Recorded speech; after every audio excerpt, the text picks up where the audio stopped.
Ayos ka lang ba, Karina? Hindi ako okay dyan. Hindi ko alam kung paano ko tatanggapin ang mga nangyayari ngayon. Alam mo, Karina, may alam akong lugar na masayang puntahan. Gusto mo bang sumama?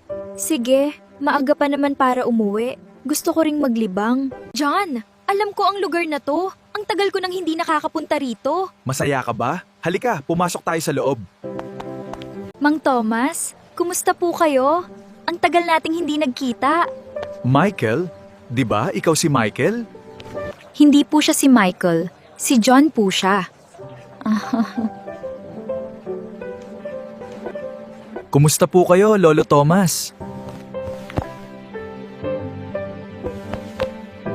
Palagi ka na lang napapagkamalan na si Michael. Alam mo ba, noong una, akala ko ay ikaw rin si Michael. Mabuti na lang at na-inform ka agad ako ni John G. Karina, ako talaga si Michael.